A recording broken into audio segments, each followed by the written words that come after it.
How's it going, guys? It's Richard, and this is actually a guide for once, and it's not a skilling guide. It's actually going to be a boss guide, more sort of almost a combat guide, because it's going to be a guide on the whole of the fight caves in the Evolution of Combat. And the first thing I did today when they released the Evolution of Combat, I thought, well, I'm going to gear up for the fight caves, see how easy it is and everything, and I thought I'd try it out.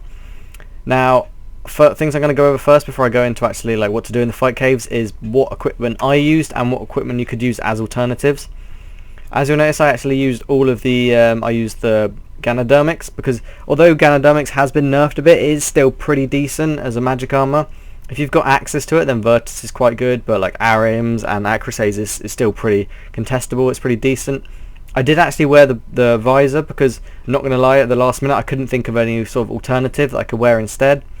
I'm still wearing a Guthix cape. I couldn't think immediately of any capes that would give a better magical crit bonus. Although if you've got a skill cape, that gives a nice 2% bonus, which is pretty beneficial. So that counts as a sort of a tribrid sort of armor. As a necklace or amulet, I use the Arcane Stream necklace because I found that that mage crit is actually really useful. And although alternatively, if you want to wear a Fury, then that still gives a 4.2 in all combat styles, which is pretty useful. And I wore my Tokuzo because obviously that gives you a nice, not only does it give you the crit bonus, it also gives you a 10% damage bonus against all tztok-jad, but obviously that does mean you'll have to charge it. Alternatively, you can wear, like, there are various rings, like imbued rings are still pretty effective. And if you actually want to wear a specific Sears ring, that gives you a 2.2, I believe, crit bonus. And then I wore my Kalinrumancer's gloves, which I thought to be pretty effective. Alternatively, you could actually, and Infinity Boots, forgot to mention that. Alternatively, you could just use lower level mage armor. It's you might find the life point boost to be beneficial, but it's not immensely important. And you could bring an aura, like if you want to use the I'm trying to think of the name of that aura. There's an aura that basically gives you saves you prayer somehow. Anyway, let's forget about the aura. Now onto the inventory. This is the inventory that I used when I was doing the fight caves. Although I wouldn't recommend this as the most effective inventory, but I found it not to be too much of a struggle. I used the Vecna Skull because that meant that I could easily increase my just watch how the animation works. Basically every 7 minutes you can boost your magic stat up by 6. I think it's actually 6 minutes that increases it by, which is a nice thing to do because it doesn't take up more than one inventory slot, and so it's pretty useful just to give you that little bit of boost of magic. I did take Saradom and Bruise, but they're not actually that effective in the Evolution of Combat, so it's not actually that advised to use them. I didn't use them at all throughout the entire fight caves. This I found to be like 2 prayer renewal flasks is more than enough, because 12 times 5 minutes, it gives you the full hour of doing the fight caves, which is pretty useful, which I'd find is generally enough time using the spells that we're going to be using. In terms of prayer flasks, you might find it, if you're using Soul Split, I'd bring more than this because you won't use that much food.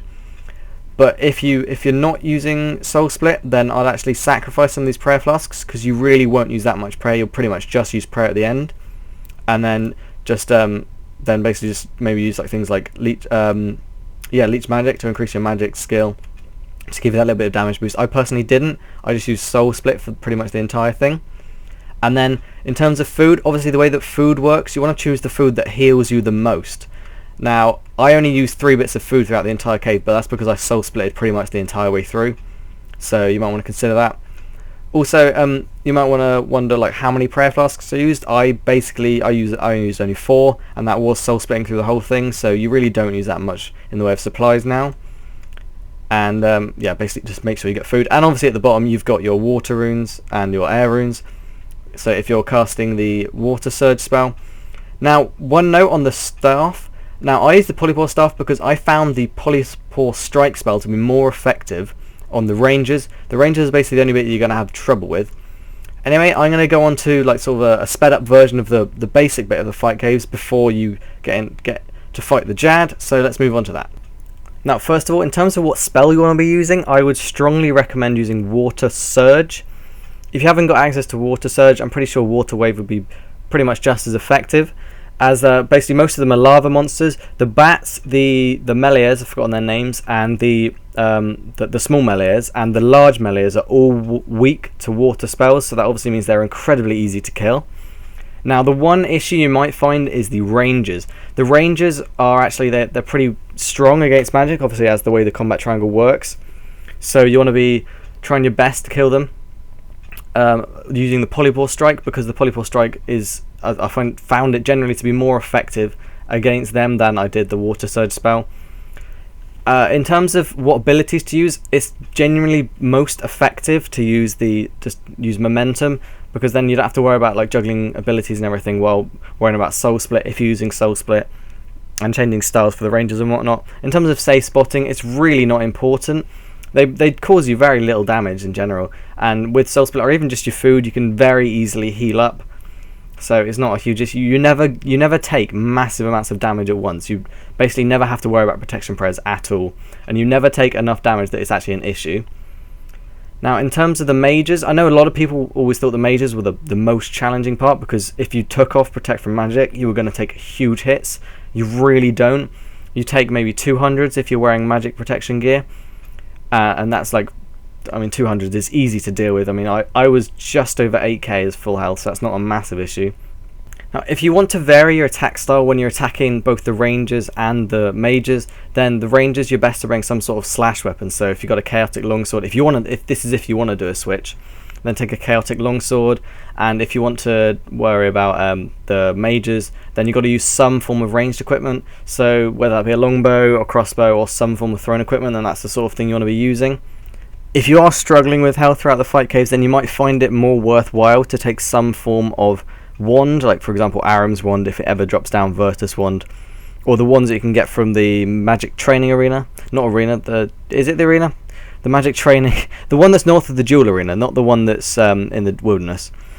Now, so if you want to take one of those shields, then obviously that's more beneficial, because you could use the rejuvenate defense ability, which will save you a hell of a lot of food, because you can just use that as opposed to stocking up on a lot of food. Although one thing to note about this is that this will expire your momentum if you're using momentum, so you might want to take that into consideration, and obviously that will slow down any sort of progression through the caves.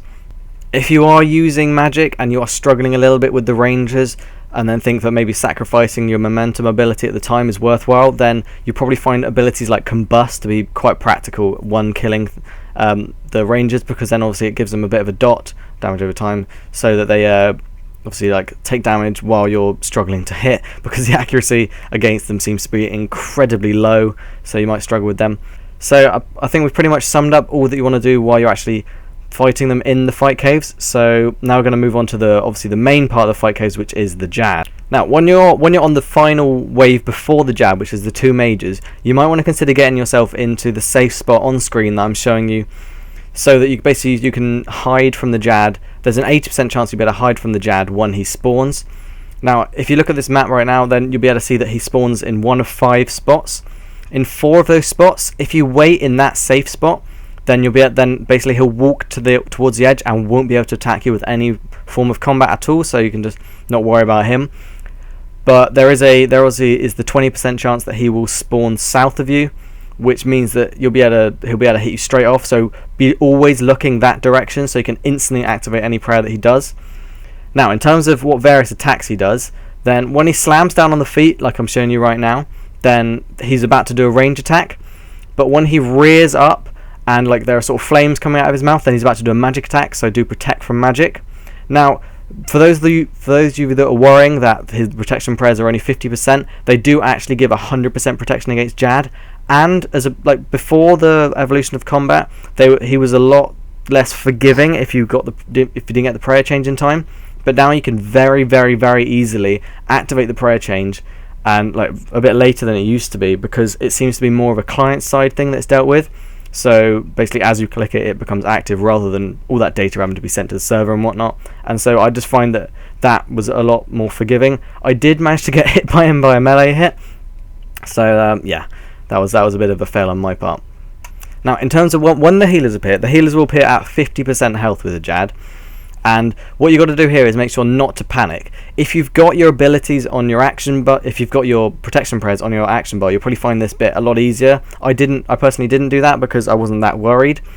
but that means that you can sort of like worry about them, and then as he does the attack, just press the bound button on your keyboard to protect against him, so you can just, so that doesn't worry about it. So when the healers come, you want to attack them before they heal Jad up to full health again, because if they heal Jad up to full health again, then they'll basically be able to spawn again, so you just have to do the whole thing again. So one way that I would recommend doing it is to attack each one individually, so get one attack on each of them, and then worry about actually killing them once they're all lured onto you. Now, in terms of whether or not it's worth killing them, personally I didn't find it worth killing them, because they don't seem to do anywhere near enough damage to actually worry about. And if you're still doing alright on the prayer switch with the Jad, then tiny amounts of damage really aren't an issue. But if you are finding them to sort of cause too much damage to you, then it might be worthwhile killing them.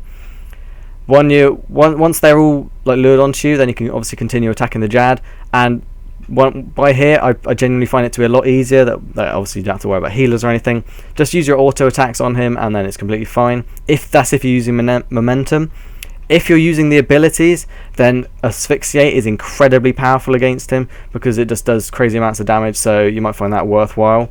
So that's one thing to take into consideration. So hopefully this should be sufficient information so you can actually go own the Jad in the Evolution of Combat. Personally, I find the whole fight caves in general to be a lot easier if you know what you're doing. There seems to be sort of more sort of preparation necessary to kill him, but once you're actually in there, it's a lot more fun. So I hope this guide has been useful and that you can now kill the Jad. So thank you very much for watching, and I'll see you in the next Evolution of Combat guide.